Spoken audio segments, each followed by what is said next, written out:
नमस्कार दोस्तों। मंत्र और ज्योतिष ज्ञान चैनल के भारतीय ज्योतिष पंचम अध्याय में आपका स्वागत है। दोस्तों, पिछले अध्याय में हमने अभिजीत नक्षत्र और अभिजीत मुहूर्त पर चर्चा की थी। इस अध्याय में हम पंचकों के बारे में चर्चा करेंगे। जैसा कि हमने प्रथम अध्याय में बताया था कि नक्षत्रों की कुल संख्या 27 होती है, जो कि क्रमशः अश्विनी, भरणी, कृतिका, रोहिणी, मृगशिरा, आर्द्रा, पुनर्वसु, पुष्य, आश्लेषा, मघा, पूर्वा फाल्गुनी, उत्तरा फाल्गुनी, हस्त, चित्रा, स्वाति, विशाखा, अनुराधा, ज्येष्ठा, मूल, पूर्वाखाड़ा, उत्तराखाड़ा, श्रवण, धनिष्ठा, शतभिगा, पूर्वा भाद्रपद, उत्तरा भाद्रपद और रेवती है। इन 27 नक्षत्रों में अंत के 5 नक्षत्र धनिष्ठा, शतभिगा, पूर्वा भाद्रपद, उत्तरा भाद्रपद और रेवती ये पंचक नक्षत्र कहलाते हैं। आजकल के समाज में पंचकों को लेकर के तमाम प्रकार की भ्रांतियां फैली हुई हैं। अतः एक ज्योतिषकर्ता के पास पंचांग से जुड़ी सभी जानकारियां होना परम आवश्यक है। पंचांग नक्षत्र में कौन कौन से कार्य किए जाने चाहिए और कौन कौन से कार्य वर्जित हैं, यह जानकारी एक ज्योतिषकर्ता के लिए बहुत महत्वपूर्ण होती है।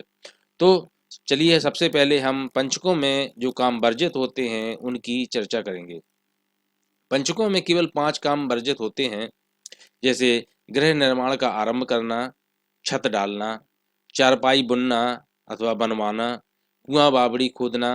अब चूंकि आज के दौर में कुआं बावड़ी का तो कोई सिस्टम रहा नहीं, इस समय पे बोरिंग होती है, तो पंचकों में बोरिंग कराने का निषेध है।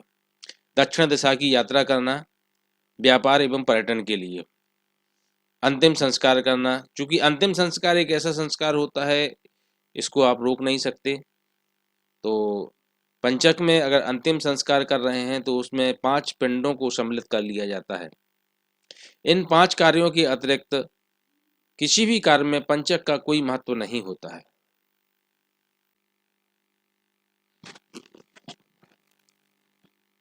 मित्रों, अब हम गंडमूल नक्षत्रों के बारे में बात करते हैं। जब किसी नवजात का जन्म गंडमूल नक्षत्रों में होता है तो नवजात एवं उसके परिवार पर दैहिक, दैविक एवं आर्थिक संकट की संभावना बनी होती है। गंडमूल नक्षत्रों में जन्म लेने वाला नवजात स्वयं के लिए तो संकट पैदा करता ही है, इसके साथ में अपने परिवार वालों के लिए भी संकट पैदा करता है। यदि गंडमूल नक्षत्र की विधिवत शांति पूजा कराई जाती है तो इन नक्षत्रों में जन्म लेने वाला नवजात परिवार के लिए वरदान साबित हो जाता है। गंडमूल नक्षत्रों के नाम के बारे में हम आपको बता दें। 27 नक्षत्रों में पहला नक्षत्र अश्विनी,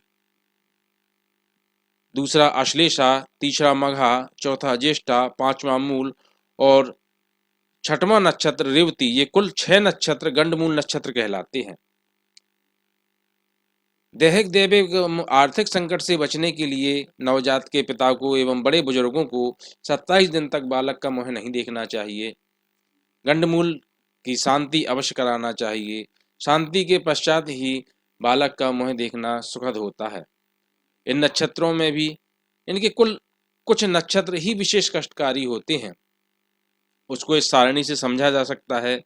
जैसे अश्विनी का प्रथम नक्षत्र में पिता को कष्ट होता है, बल्कि द्वितीय, तृतीय और चतुर्थ चरण सुखमय होते हैं।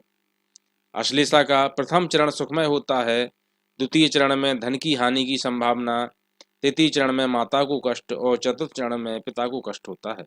मघा नक्षत्र के प्रथम चरण में माता को कष्ट, द्वितीय चरण में पिता को कष्ट, तृतीय और चतुर्थ चरण शुभ होते हैं।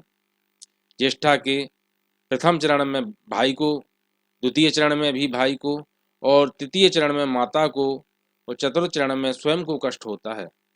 मूल नक्षत्र में प्रथम चरण में पिता को कष्ट, द्वितीय चरण में माता को कष्ट, तृतीय चरण में धन की हानि की संभावना और चतुर्थ चरण सुखमय होता है।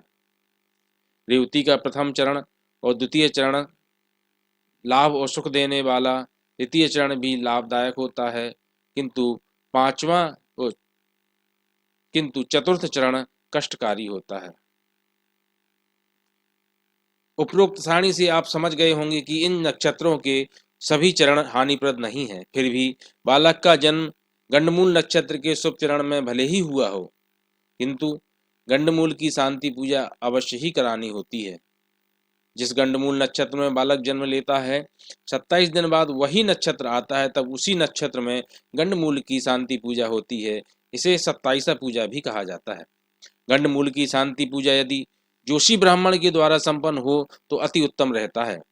शांति पूजा की विधि के लिए पूजन के लिए पूजा स्थल में कलश एवं नवग्रह की स्थापना करनी होती है।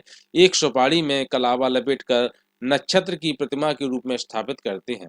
पूजा में बैठने के पूर्व बालक का पिता अपना मुंडन कराता है, तत्पश्चात पूजन में बैठता है। जोशी द्वारा तिल के तेल में बालक का मुंह उसके पिता को दिखाया जाता है। कच्चे घड़े में 101 सुराख करके उसमें पान, सुपारी, हल्दी, सतनजा, सप्तमृतका, पंचगव्य, गंगा जल, तीर्थ जल, पुष्प आदि सामग्री डालकर माता पिता एवं बालक के स्नान कराए जाते हैं।